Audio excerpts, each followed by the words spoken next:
The basement of the house on Maple Street smells of coal dust and machine oil.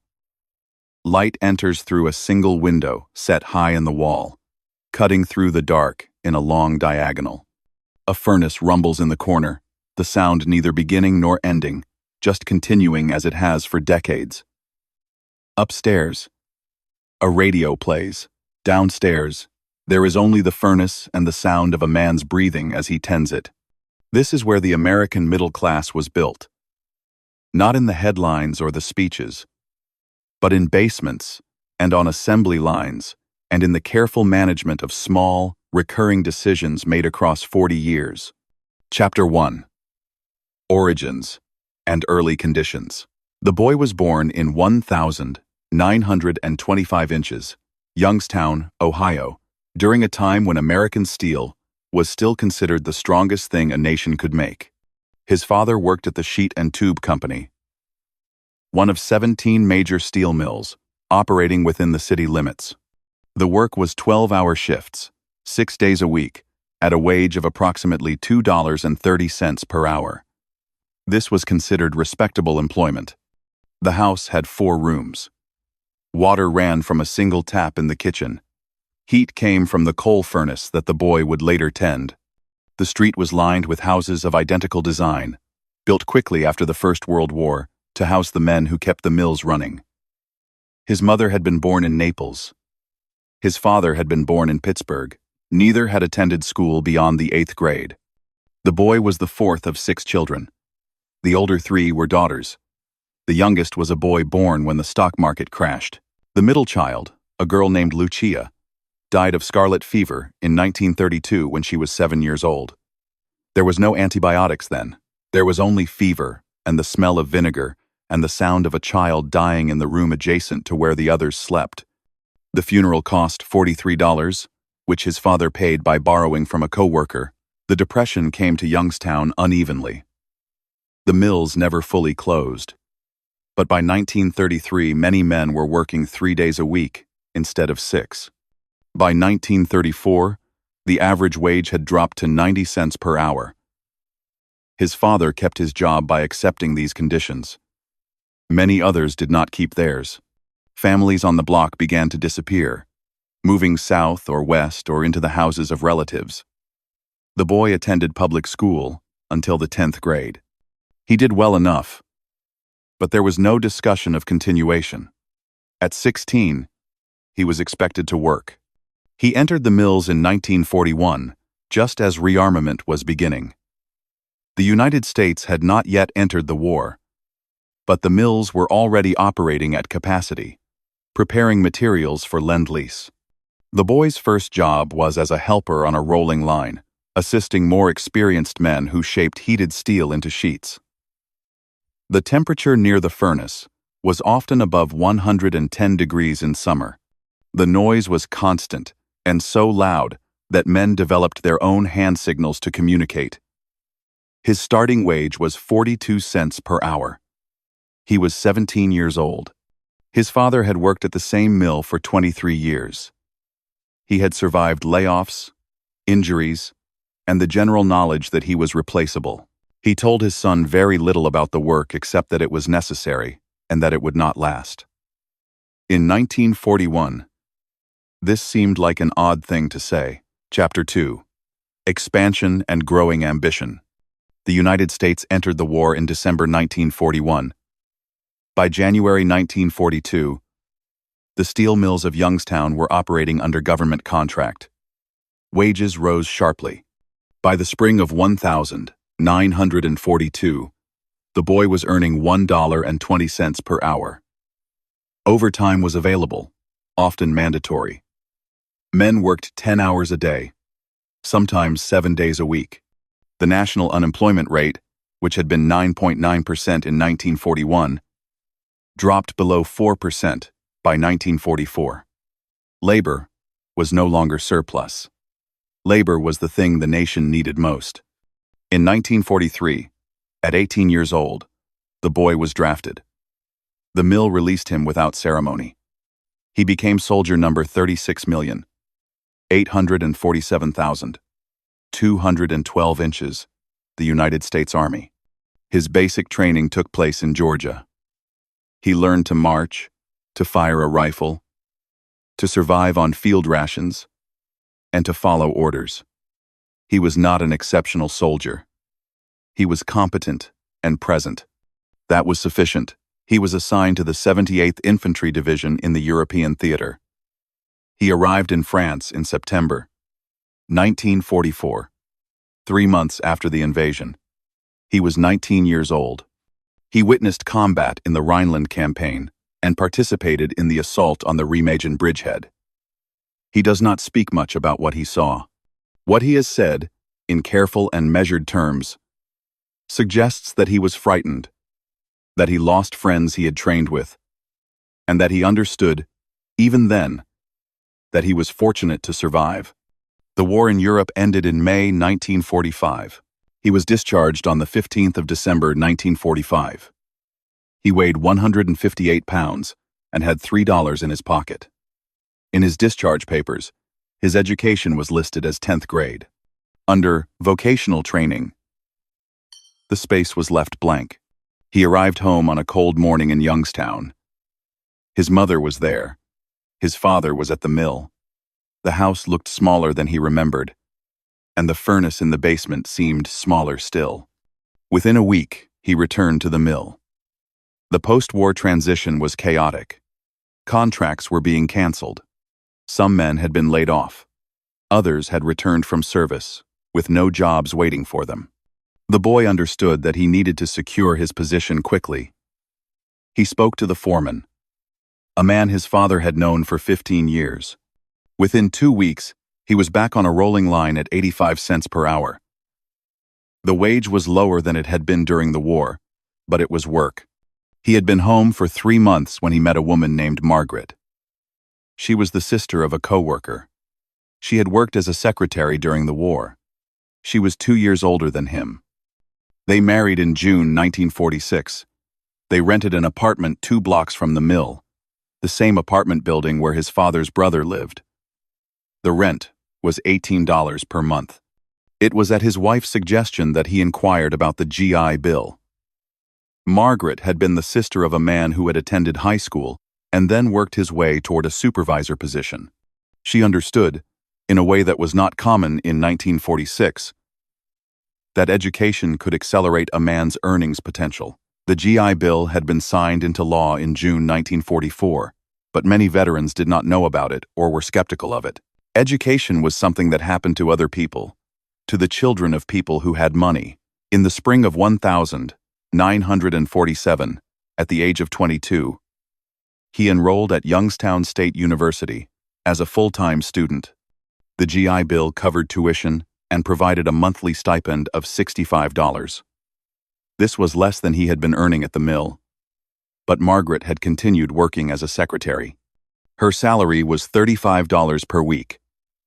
Together, they had $100 monthly, which was sufficient for rent, food, and transportation to campus. He studied accounting. The choice was not based on passion, but on practicality. Accounting was a field where there was steady demand, where credentials were recognized, and where a person could advance without knowing anyone influential. He attended classes 4 mornings a week and worked part-time at a grocery store 4 afternoons a week. He studied in the evenings, often at the kitchen table, while Margaret listened to the radio in the adjacent room. It took him 4 years to complete his degree, graduating in June 1951. In that time, his son was born.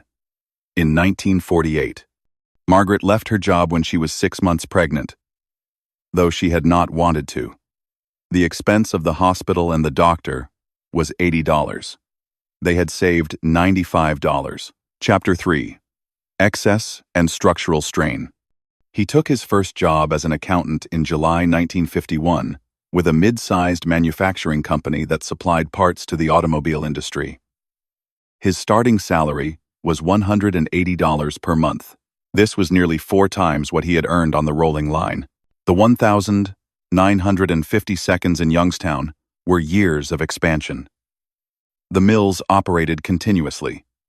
New highways were being built. New neighborhoods were being developed.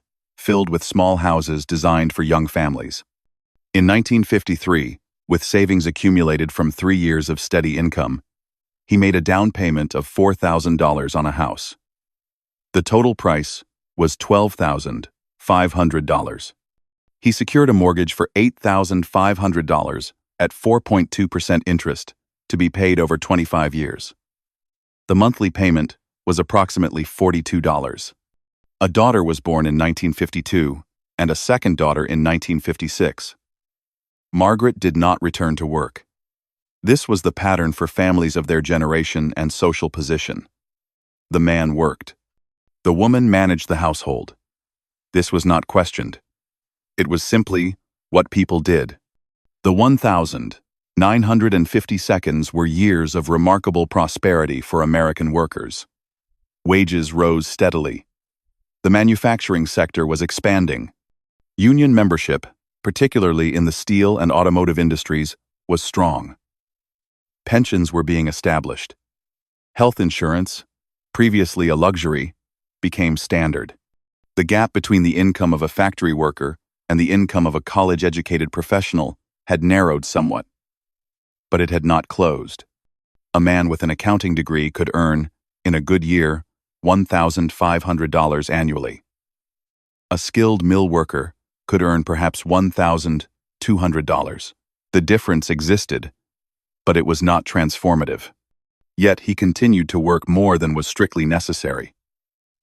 His formal job was 5 days a week, 8 hours a day. He took additional work as a freelance accountant during tax season, from January through April each year. During those months, he would leave the house at 6 in the morning and return at 9 or 10 at night. His wife managed the household and the children during these periods with no additional help. They hired no housekeeping assistants. This was not available at any price they could afford, and besides, the expectation was that the wife of a professional man should manage these things herself. By 1960, his salary had reached $4,000 annually. This placed his family comfortably in the upper middle range for Youngstown. They owned their home. They owned 2 automobiles. Their children attended the public schools. They had savings. He was 35 years old. In 1961, his father died. He had worked at the steel mill for 38 years. His death came suddenly, a heart attack while walking home from work. The funeral cost $220. He had left some savings, perhaps $300, which was distributed among his 6 surviving children. The death was understood as an occupational consequence. Men who worked in the mills died of heart attacks. This was the expected endpoint. The death of his father seemed to produce a subtle shift in his own ambition. Within a year, he had changed employers, accepting a position with a larger manufacturing concern in Cleveland, 40 miles away. The salary was $5,200 per year. He would commute to Cleveland 5 days a week, arriving home after dark each evening. The commute was 65 minutes by automobile. His wife was now responsible for the household, the 3 children, and all the management of a suburban existence on her own. She was not unhappy, exactly, but she was alone in a house that had begun to feel very full. She had no car during the day. She had no employment of her own. Her entire social life was conducted through the schools and the church and the occasional visit from her sister. The expansion of the interstate highway system, authorized in 1956, and accelerating through the 1,960 seconds, created both opportunity and an odd kind of trap. Men could now live in small towns and work in distant cities. This allowed for suburban development. It also meant that men were absent from their homes for 10 or 11 hours each day. The assumption that the wife would manage everything in their absence was never quite stated, but it was absolute. In 1965, he was offered a supervisory position at his company, which required relocation to suburban Detroit. The salary was $6,200 per year. By this time, his oldest child was a teenager. His wife was opposed to the move. Her family was in Ohio. Their house was in Ohio. Everything she had built socially was in Ohio. He declined the position. This decision, made quietly in a suburban kitchen, represented a kind of boundary. There were further promotions available, but they all required relocation. He accepted that his career would plateau. The trade-off was that his family remained in one place. His wife could maintain her friendships and her position in the community. The children could attend the same school for all 12 grades. This was, he has said, a reasonable bargain.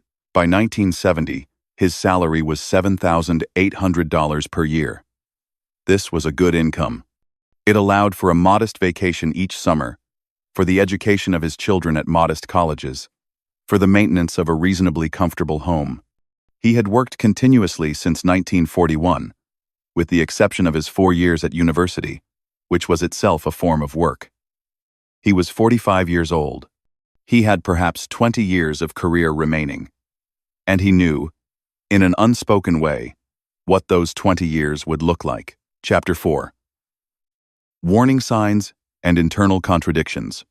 The recession of 1973 and 1974 struck the manufacturing sector with particular force. The company for which he worked reduced its workforce by 15%. He was not laid off. His supervisory position was deemed essential. But he watched as co-workers, with whom he had built relationships, were terminated. Some of them had families. Some of them had mortgages. Some of them were close to retirement. The sense of security that he had constructed, carefully, and over many years, seemed to rest on a narrower foundation than he had believed. In 1975, he was 50 years old. His hair had become gray. His back, which had never fully recovered from the physical labor of his youth, was increasingly painful. His wife had begun to mention, gently, the possibility of retirement. They had savings. They had paid off the house. They had no debt. There seemed to be no practical reason for him to continue working at such a pace. But he did continue. The reason was not solely financial. There was, by then, a deep structure to his life. Work was how he understood himself. It was how he moved through the world. It was what he did in the morning, when he woke. The thought of retiring, of having nothing but time and a house and a wife with whom he had shared 45 years, but whom he scarcely knew anymore, produced an anxiety he did not quite admit to. His oldest son had graduated from a state university and had taken a job with a pharmaceutical company in New Jersey. His oldest daughter had married an accountant and moved to Columbus. His youngest daughter had enrolled in a nursing program. The house, which had seemed so full in the 1,960 seconds, was increasingly empty. There emerged, in the middle of the 1,970 seconds, a quiet argument between him and his wife about what the future should look like. His wife wished to retire, to travel a little, to spend time with grandchildren who were beginning to arrive. He wished to continue working, partly from necessity, though there was no real necessity, and partly from what he could not quite name. This argument was never really resolved. It simply receded into the background. Beneath the surface of their conversation, a kind of constant low pressure that did not quite release. In 1978, the company offered him a voluntary early retirement package. The pension would be reduced by approximately 12% if he accepted it at age 53 rather than waiting until 65. His wife strongly urged him to accept. He declined, telling her that he wished to work until 62, which was still a conventional retirement age for men of his position. His wife did not argue further. But something changed in the house after that. Not anger, exactly, but a kind of resignation. She took up gardening. She joined a book club. She began to visit her sister in Cleveland more frequently, staying for long weekends while he remained in the house, preparing his own meals and watching television in the evening. By 1980, The manufacturing sector had not recovered from the 1973 recession. If anything, conditions had worsened. Automation was beginning to replace workers in many facilities. Foreign competition was increasing. The assumption that American manufacturing would dominate global markets, which had been near absolute in 1950, was by 1980 clearly eroding. In the autumn of 1980, he suffered what was first described as a severe anxiety attack. He was at work when it occurred. He experienced chest pain, shortness of breath, and a sense of profound fear that something catastrophic was happening. He was taken by ambulance to a hospital. All cardiac tests came back normal. The doctors suggested that the symptoms were psychological in origin, that stress had manifested itself in his body. He returned to work after a week. The same symptoms occurred 3 more times over the next 2 months. Each time, he was examined and declared to be medically sound. Each time, he was implicitly told that the problem was in his mind. In 1981, at the age of 56, he accepted the reduced pension and retired from his position. The decision was presented to his wife as his own choice, made in consultation with his doctor. The truth was more complicated. The anxiety attacks had not ceased. He was increasingly unable to concentrate at work. He had become, in some way, unable to continue. The work that had defined him for 40 years had become, by some obscure psychological mechanism, impossible to perform. Chapter 5. Decline or Transformation. His retirement began in April 1981. He was 56 years old. He had a pension of approximately $650 per month. Social Security would not begin until he turned 62. He had savings and owned his home free of debt. By the material standards that had been established in 1951, he was secure. What followed was an unexpected period of depression that neither he nor his wife fully understood at the time. The anxiety that had plagued him at work did not disappear with the removal of work. Instead, it transformed into something different, and in some ways deeper. He slept poorly. He would wake at 4 in the morning and sit in the kitchen, drinking coffee and reading newspapers. He attended to small tasks around the house with an obsessive quality. He repaired things that did not need repairing. He painted walls that did not require painting. He organized the garage, a task that took 3 weeks.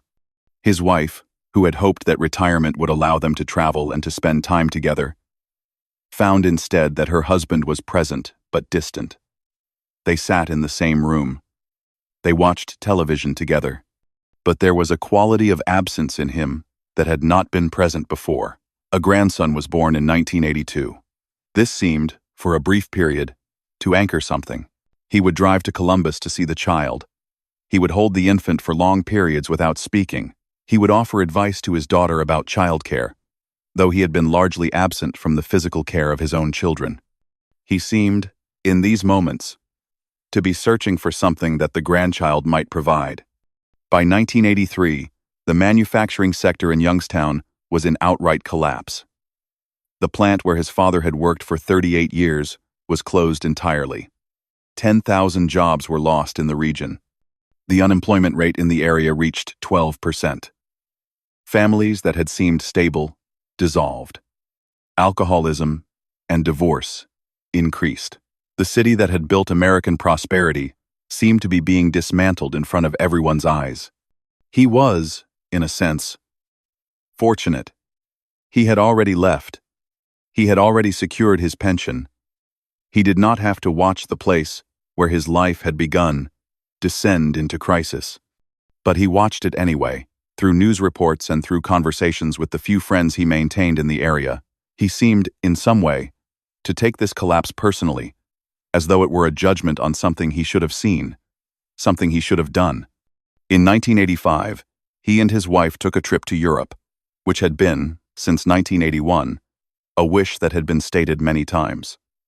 They visited Italy, where his mother's family had originated. They spent time in Naples, in the neighborhood where his maternal grandfather had lived. They stood in front of a building that no longer existed, and that would not have been recognized if it had. The trip lasted 3 weeks. When they returned home, nothing had fundamentally changed in their relationship or in the quality of his internal life. His health began to decline gradually in the later 1980 seconds. He developed type 2 diabetes in 1987 at the age of 62. High blood pressure followed. In 1989, he had a mild stroke that affected the vision in his left eye. He recovered fully, but the event served as a reminder that his body was now aging in a more visible and urgent way. Social Security began in 1989, which increased his monthly income to approximately $1,400. This was sufficient. The house was paid for. His wife did not require expensive medical care. They did not travel frequently. They had grandchildren, but these grandchildren were being raised by successful adult children who could provide for them. There was no financial pressure. What occupied him increasingly was time itself. Days that had been filled with work and commuting now stretched before him, empty and requiring to be filled. He watched television. He read newspapers. He slept poorly and woke early. He attended medical appointments. He took his medications. He paid bills. He maintained his property. These things filled some of the time, but not all of it. His wife, who was now in her 70s, remained physically active. She walked. She gardened. She maintained her friendships. She seemed, in this period of his life, to have become the more stable person, the one who moved through the world with greater certainty. Sometimes, this seemed to comfort him. Sometimes it seemed to produce a subtle resentment that he did not quite acknowledge. In 1994, at the age of 69, he was examined by a neurologist because of increasing problems with memory and concentration. The neurologist suggested that there were signs of early cognitive decline, possibly the beginning of Alzheimer's disease or a related condition.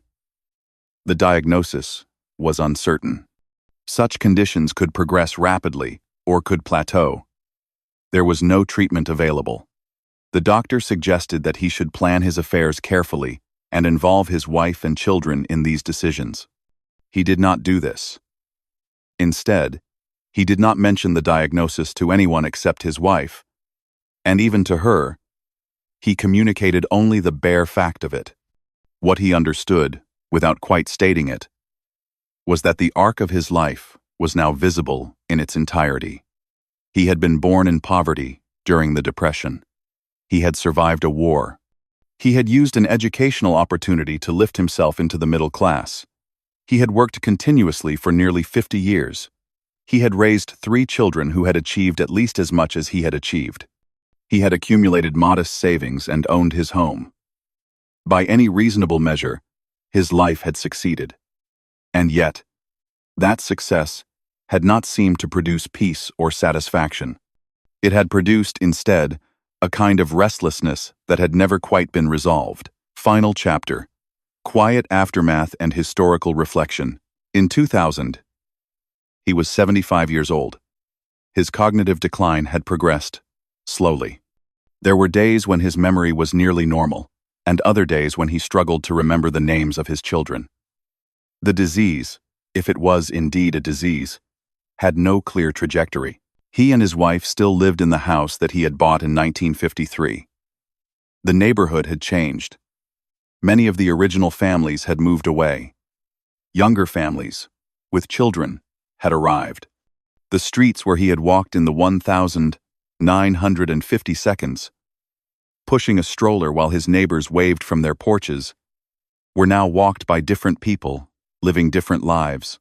Youngstown itself had continued to decline. The mills that had been the center of the city's economy in 1941 were now historical artifacts, turned into museums or simply abandoned. The city's population had fallen from 170,000 inches, 1,950, to below 80,000 by 2000. Where there had been abundance, there was now want. Where there had been opportunity, there was now scarcity. The wages for unskilled workers, adjusted for inflation, were lower in 2000 than they had been in 1941. The peculiarity of his life, in historical perspective, was that he had lived through a moment of American industrial capitalism that had, by the end of the 20th century, come to seem like an exception rather than the rule. The assumptions on which his life had been built, that a man could arrive at adulthood uneducated and through work and luck and the support of federal policy lift himself into the middle class and remain there until retirement, were no longer true in the year 2000 and would seem even less true in the years that followed. The GI Bill itself had become, by 2000, a historical fact rather than a living policy. In its original form, it had expired in 1956. Subsequent versions existed, but they were less generous, more conditional, and extended to a smaller proportion of the population. The conditions that had allowed millions of working-class veterans to transform their lives through education had, by the end of the century, largely ceased to exist. Education was no longer subsidized at the same level. Jobs that had provided middle-class wages to workers with only a high school diploma no longer existed in substantial numbers. The pathway that he had followed was, in a practical sense, no longer available. This fact did not seem to trouble him greatly. When asked, late in his life, whether he believed his story could be repeated by someone born in the 1,980 seconds, or 1,990 seconds, he would pause for a long time. Then he would say that the world was different. This was true, but it was also insufficient as an answer. The world had not simply been different. The structures that had allowed for his particular success had been deliberately dismantled. The unions that had secured high wages had been weakened. The manufacturing base that had provided employment had been moved overseas. The educational opportunities that had been expanded in the 1,940 seconds and 1,950 seconds had been contracted. The pension systems that had guaranteed security in retirement had been replaced with systems that transferred risk from employers to individuals. Whether he understood these changes as systemic or as natural, as political or inevitable, is not entirely clear. He was not given to political analysis. He was not angry at the systems that had failed people who came after him. He seemed, instead, to exist in a kind of quiet confusion about how the world he had known could have vanished so completely. In 2004, at the age of 79, he was increasingly confined to his home. His wife had hired a woman to come 4 afternoons a week to help with housekeeping and to watch him while his wife ran errands. He did not like this woman, or rather, he did not like the fact of her, the intrusion of someone hired to watch him, as though he were a child. But he had grown unable to manage the stairs. His balance was poor. A fall seemed likely and would be catastrophic. He spent his days in an armchair in the living room. The television played continuously, though he did not seem to be watching it. He read the newspaper each morning, struggling with words he had known all his life, but which now seemed to resist comprehension. He napped in the afternoon. He ate dinner at 5 o'clock. He went to bed at 8. This routine did not vary. His wife, who was now in her 80s, seemed increasingly tired. She had been his wife for 58 years. They had shared a life, raised children, owned property, accumulated, and then spent money, grown old. But they seemed, at this point, to inhabit different worlds. She moved around him as though he were furniture. He looked at her sometimes with an expression of not quite recognizing who she was. In 2007, he suffered a stroke that was more severe than the one in 1989. He lost the ability to speak clearly. His right side was partially paralyzed. He spent 2 weeks in a hospital and then 2 months in a rehabilitation facility. At the end of this time, he returned home in a wheelchair, unable to walk, unable to speak in complete sentences, unable to feed himself without assistance. His wife brought in full-time nursing care. The cost was approximately $4,000 per month. Their savings, which had seemed secure just 5 years earlier, began to deplete. Medicare covered some of the cost. Private insurance covered some of the cost. But there remained a gap that came from their savings. In November 2008, 6 months after his stroke, during an episode of particular confusion, he asked his wife if she had paid the mortgage. She reminded him that the house had been paid for since 1965. He seemed not to understand. He became agitated. He asked again.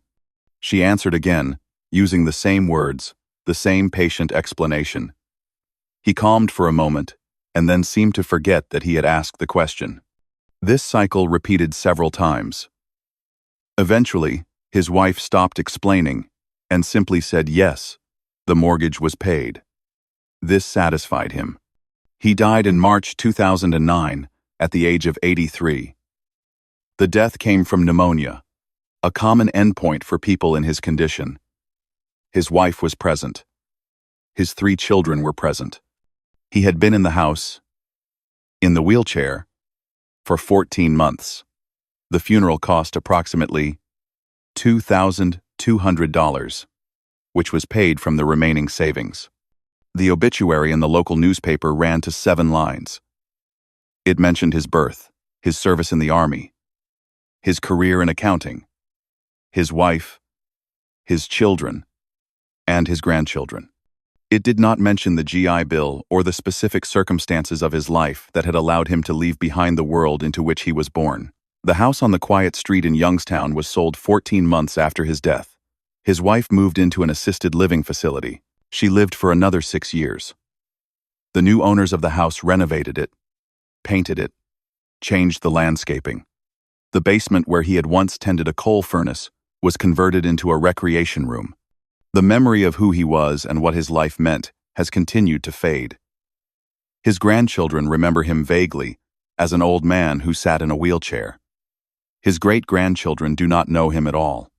The economic structures that allowed his life to follow the particular path it followed have continued to shift and change.